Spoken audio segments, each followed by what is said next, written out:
Alrighty, yo, what is going on, everybody? It's your boy, Mr. DDG94 here, back with another reaction video. Today, we gonna react to a motherfucking classic right here, ladies and gentlemen. A motherfucking classic right here.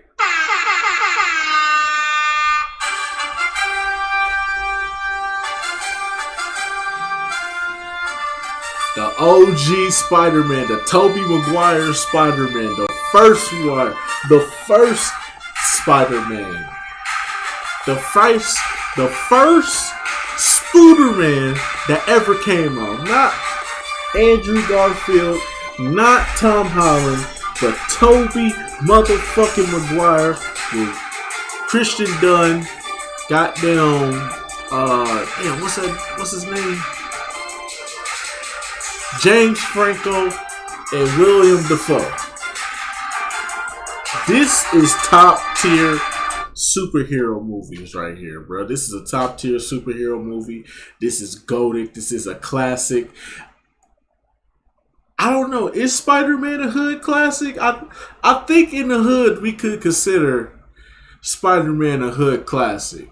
It's a hood classic, but most importantly, it's a classic, nigga. God damn it. And without further ado, let's get right back. Let's go back to the good old days, man. Let's go back to the good old days, man. Come on, man. Let's go back to the good old days, man. Oh, man.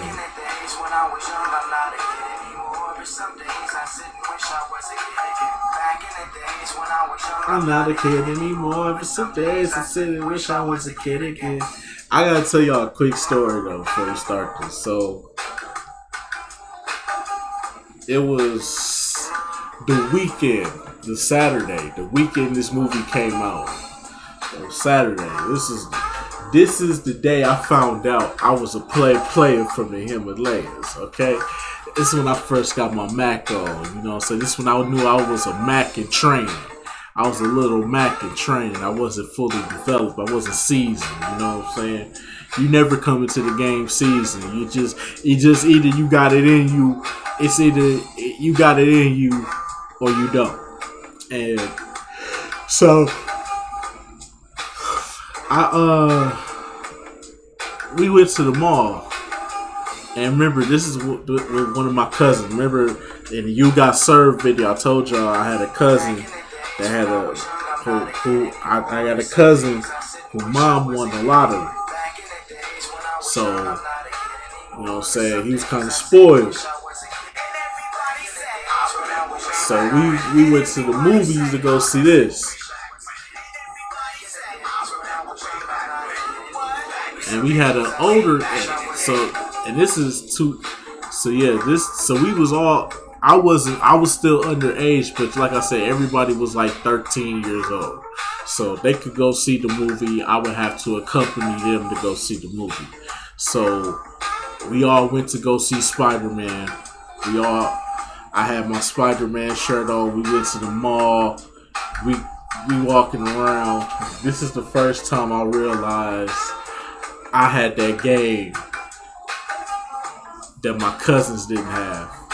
And that's when we was walking around the mall because we had to wait like an hour. We had to wait like an hour before the movie started because the movie didn't start till like 4 o'clock, and we got there like 3. We got there like literally at the top of the hour, like at 3 o'clock. So we was in the mall just chilling for an hour, and we sitting in the food court. You know what I'm saying?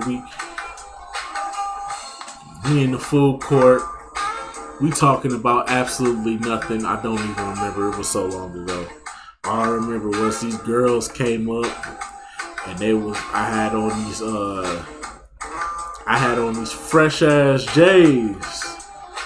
I had a fresh ass Nike fit on with the J's, and a girl came up to me. She was like, "I like your fit." I was like, "I appreciate it, baby. You looking good too. What's your name?" You know what I'm saying? And I didn't even mean to say that. It just came out smooth, bruh. That's when I knew I was a Mac in trading. You know what I'm saying? And you know what I'm saying? That was in 2002 though. That's when Mackin was simple. You know what I'm saying? Mackin these days, you gotta have money, you gotta have all this. Well, y'all do. Me personally, I ain't gotta have all that. I could just be myself. But like I said, man, I ain't know I had it in me like that. It just came out. It just came out at random, bruh. Cause I didn't mean to say all that, but I did. And I was macking on it. Then, you know what I'm saying? I was like, oh, we finna go see the Spider-Man movie. Y'all gonna go see it with us? I was like, oh, y'all gonna go see? Yeah, we gonna go see the Spider-Man movie with you. Not knowing that I was a big ass kid growing up. Like I was like 5'1" in the second grade. Like that's how tall I was. I was 5'1" in the second grade, bro. Like you don't like normally second graders don't be that fucking tall, but I was that fucking tall in the second grade. And yeah, so I kind of like came off as like a 12-year-old or a 13-year-old to some kids, and man, little did they, I was messing with some teenagers, and they didn't even know I was like 8 years old. That's crazy. That's crazy. But anyway, so let's get right into this, though. That's all I had to talk about because that's all I remember before going to go see this movie. I had pulled out my Mackin card and I just started Mackin. And I was only, 8 years old at that time, man. That's crazy. Sam Raimi's Spider-Man trilogy is easily one of my favorites in the entire superhero genre, the first film turning 20 years old this year. Talking about Spider-Man is one of my largest requests, and so I thought there was absolutely no time like the present to just dive in and talk about this classic trilogy, starting with the first one, Spider-Man from 2002. And to understand Spider-Man, we need to travel back in time and understand the context it was released in. In the late 90s, the Batman film franchise, which was the most popular going into that decade, completely flamed out thanks to the abysmal critical and audience response to the film Batman and Robin. That shit was terrible. A movie that went way over the top in its tone and style.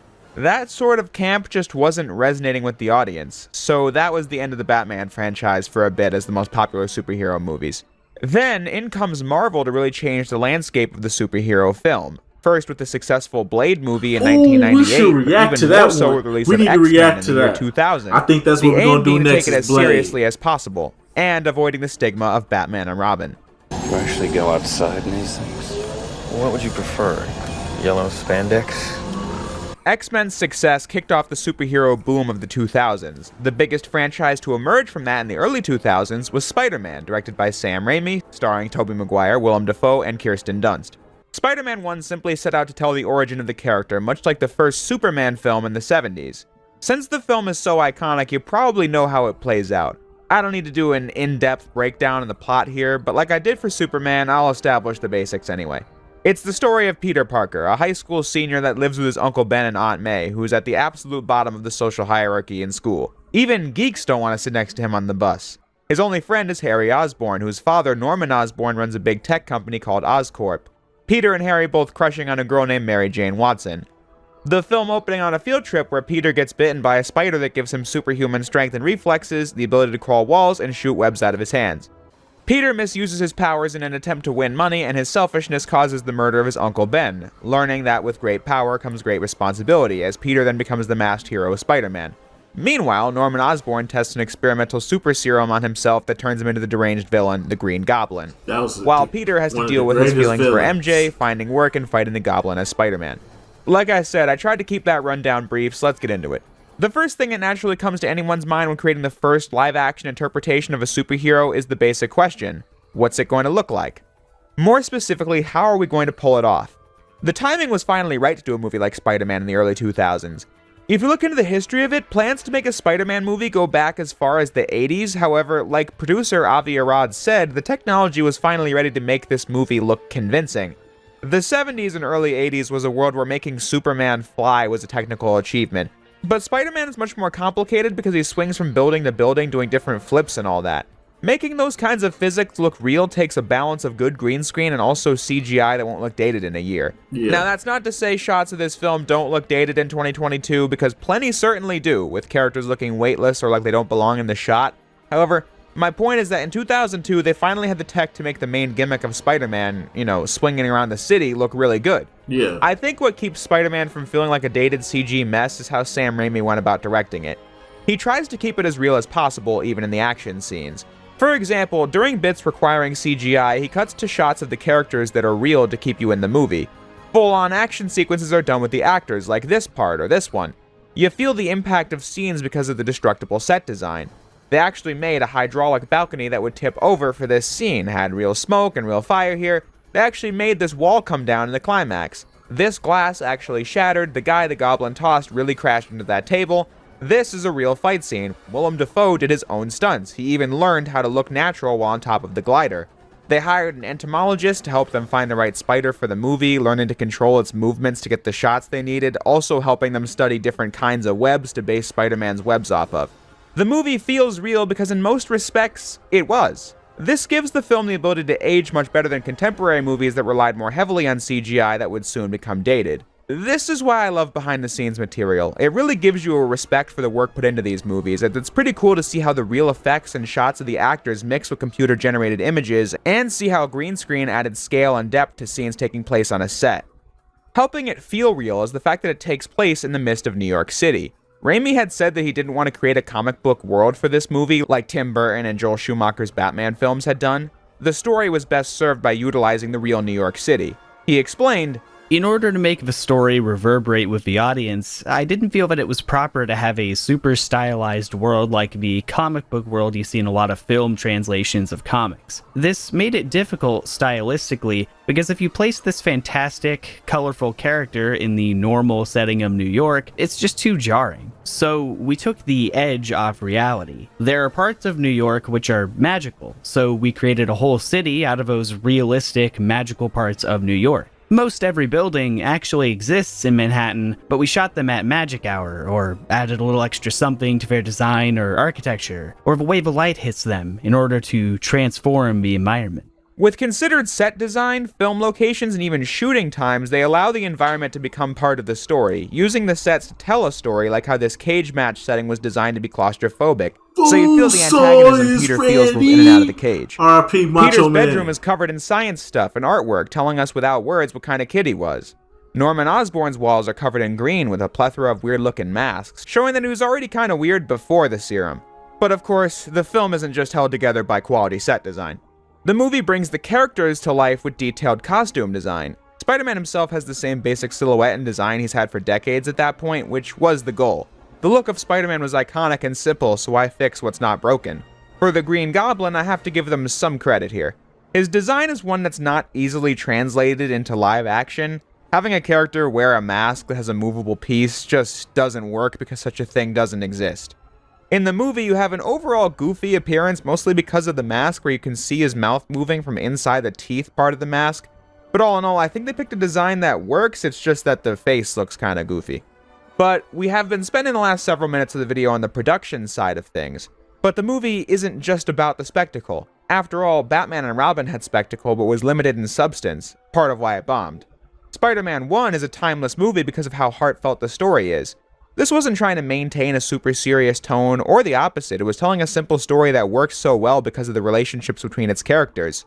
The movie puts a lot of work into humanizing its cast. Uncle Ben, for example, doesn't get that much screen time in this, but with what he's given, he's characterized as a hard-working man who loves his family, and has had to raise Peter, and when he says this, "And I know I'm not your father." Then stop pretending to be. you can see he's hurt by that.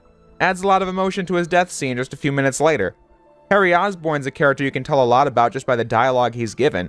It looks like he's rebelling against Norman in his first scene with him. What, you want me to trade in my car for a Jetta just because you flunked out of every private school I ever sent you to? It wasn't for me.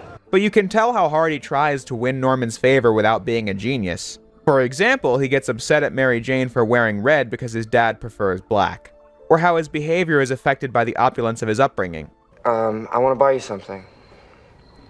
Because I want to. It'll make you feel better. Mary Jane is shown to have a difficult home life that she hides in all other parts of her life, as she's also vying for approval, even wearing black when she first meets Norman because of what Harry said earlier, but gradually comes to realize that Peter is the only person who ever cared about her or her actual ambitions in life. I want to act. Really? Oh, that's perfect. Even the minor characters are well characterized in this, like J. Jonah Jameson, the editor-in-chief of the Daily Bugle who hates Spider-Man, expertly played by J.K. Simmons. Facts. He might honestly be the funniest character in the movie. Move Conway to page 7. There's a problem with page So good they had to bring him back to do the Tom Holland version. Get out of here! And while you might think he's a jerk when watching it, even he has humanizing elements, as seen in this moment here. Who's the photographer who takes the pictures of Spider-Man? I don't know who he is. His stuff comes in the mail. You're lying! I swear.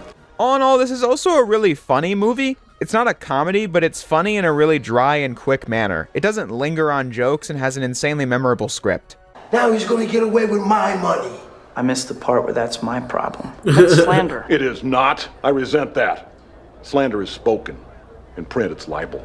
Are you in or are you out? It's you who's out, Gobby. Out of your mind. Parker. Sorry I'm late. It's a jungle out there. I had to beat an old lady with a stick to get these cranberries. And it also uses fast cuts to make you laugh at unexpected moments via extreme close-ups, even when the main villain's about to die. Oh. The director just has a lot of style, and it comes through in the movie. My overall point being that this is a very well-balanced movie, and that's because of the characters. Facts. The dynamics of the characters are used to great effect during one of the movie's best scenes, the Thanksgiving dinner at Peter and Harry's apartment. This is coming right after a fight between Spider-Man and the Goblin, as Norman gets the suspicion that Peter's Spider-Man in a moment dripping with tension. Quite literally. Then getting even more so when he actually learns Peter's Spider-Man.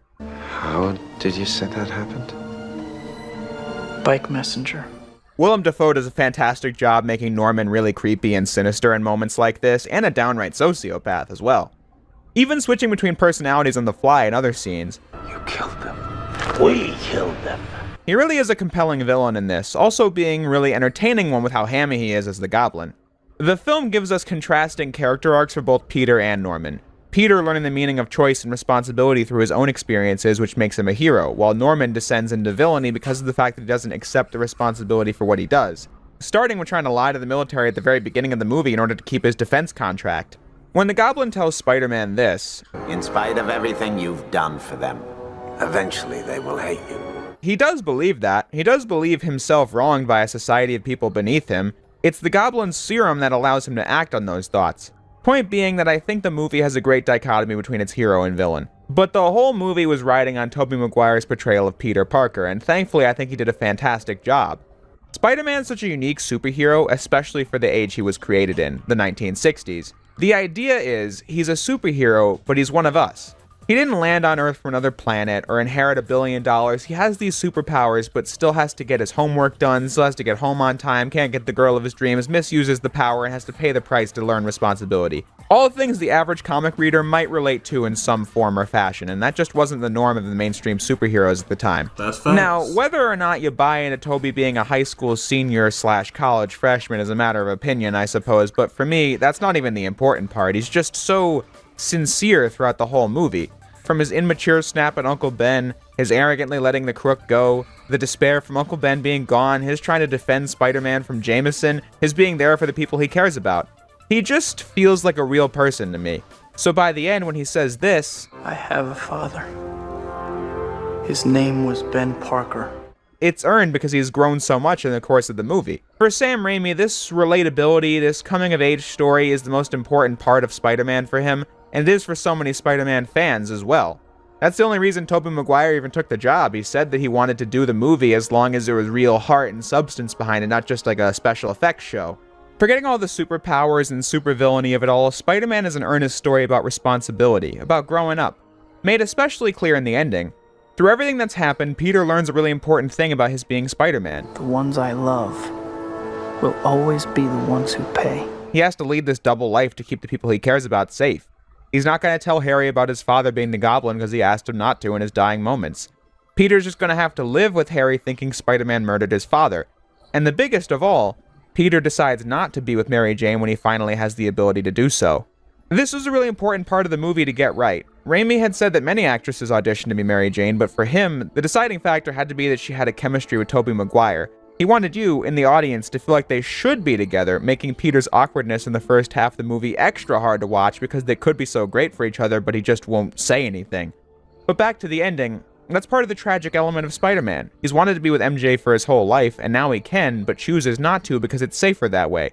The lesson he learned seeing the people he cared about put in peril because of Spider-Man in this movie. It's so great. You feel bad that Peter has to sacrifice so much of his personal life to be Spider-Man, but he does it because with great power comes great responsibility. So he'll continue donning the costume and saving the day because it's right.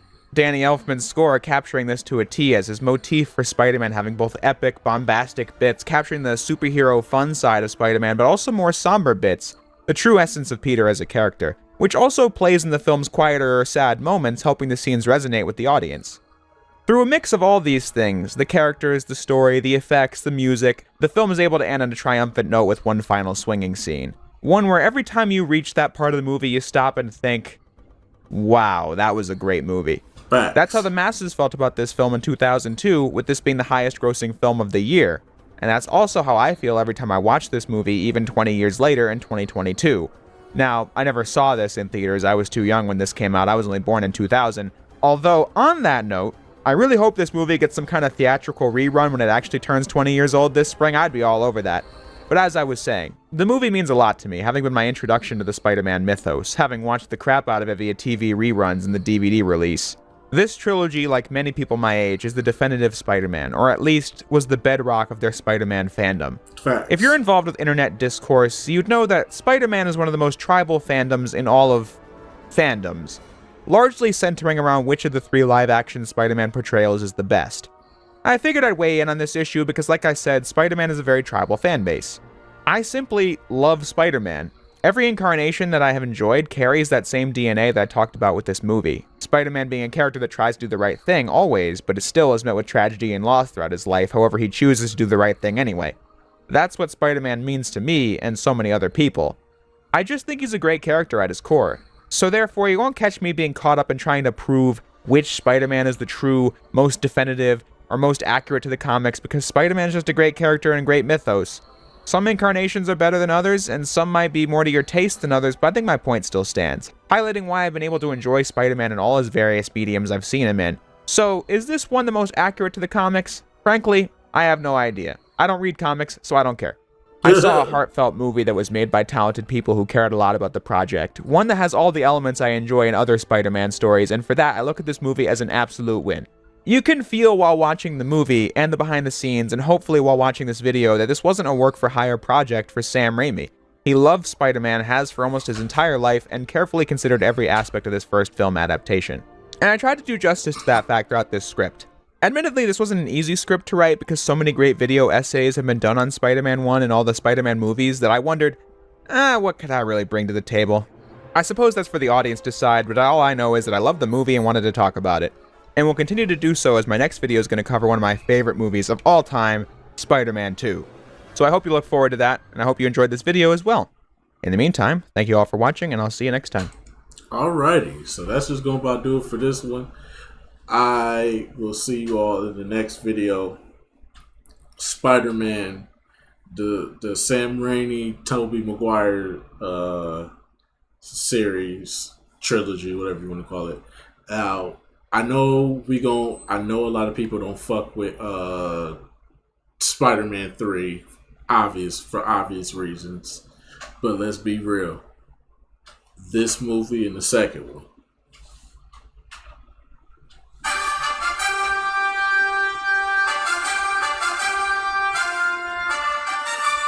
goated, and you know it.